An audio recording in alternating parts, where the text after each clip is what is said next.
ಶಿವನ ಪ್ರಸನ್ನತೆಯ ಸ್ವರೂಪ ಹಿಮದಲ್ಲಿ ಕಂಡ ಎತ್ತಿನ ರೂಪ. ಶಾಂತಗೊಂಡ ಪಾಂಡವರ ಪಾಪದ ಕೋಪ ಇಲ್ಲಿ ಮೂಡಿದೆ ಸಾವಿರಾರು ಭಕ್ತರ ತಪ. ನಾದದಲ್ಲಿ ಮೂಡಿದ ಶಿವನ ಜಪ ಕೇದಾರನಾಥ ಶಿವನ ಮತ್ತೊಂದು ಅವಿನಾಶ ರೂಪ. ನಮಸ್ಕಾರ, ನಾನು ಗೌರಿ. ಶಿವ ವೈಬ್ಸ್ಗೆ ತಮಗೆಲ್ಲರಿಗೂ ಸ್ವಾಗತ. ಶ್ರಾವಣ ಮಾಸದ ಪ್ರತಿ ಸೋಮವಾರ ಶಿವನ ನಿಜವಾದ ಮತ್ತು ಪ್ರೇರಣಾದಾಯಕ ಕಥೆಗಳನ್ನ ನಿಮ್ಮ ಹೃದಯಕ್ಕೆ ತಲುಪಿಸಲು ನಾನಿಲ್ಲಿದ್ದೀನಿ.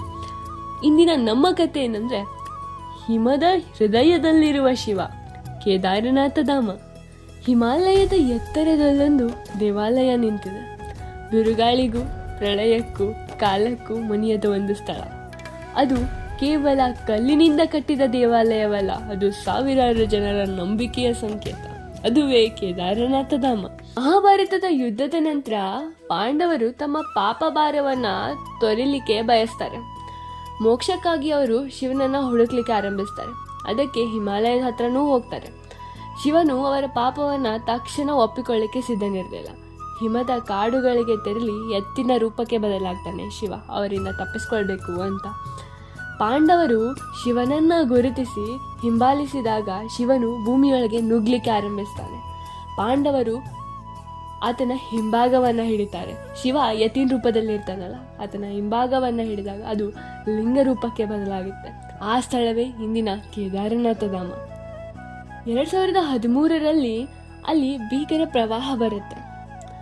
ಸಂಪೂರ್ಣ ಪಟ್ಟಣ ನೆಲ ಸಮವಾಗುತ್ತೆ. ಆದರೆ ಕೇದಾರನಾಥ ದೇವಾಲಯ, ಅದರ ಮುಂದೆ ಒಂದು ಬೃಹತ್ ಬಂಡೆಯೊಂದು ಬಂದು ನಿಲ್ಲುತ್ತೆ. ಆ ದೇವಾಲಯವನ್ನು ಅದು ರಕ್ಷಿಸುತ್ತೆ. ದೇವಾಲಯಕ್ಕೆ ಏನೂ ಆಗಲಿಲ್ಲ. ಭಕ್ತರು ನಂಬುತ್ತಾರೆ ಇದು ಶಿವನ ಕೃಪೆಯ ಸಾಕ್ಷಿ ಎಂದು. ಇಂದಿಗೂ ಸಾವಿರಾರು ಜನರು ಹಿಮಪರ್ವತಗಳ ಕಠಿಣ ದಾರಿಯಲ್ಲಿ ಕೇದಾರನಾಥನನ್ನ ನೋಡ್ಲಿಕ್ಕೆ ನಡೀತಾರೆ.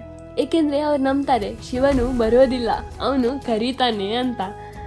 ಕೇದಾರನಾಥ ನಮಗೆ ಕಲಿಸೋ ಪಾಠ ಏನಂದ್ರೆ, ನಂಬಿಕೆಯ ಶಕ್ತಿ, ಯಾವ ಪ್ರಳಯಕ್ಕೂ ಮೀರದೆ ತ್ಯಾಗ, ಸಹನೆ ಮತ್ತು ಭಕ್ತಿ, ಇದೇ ಶಿವನ ನಿಜವಾದ ರೂಪ.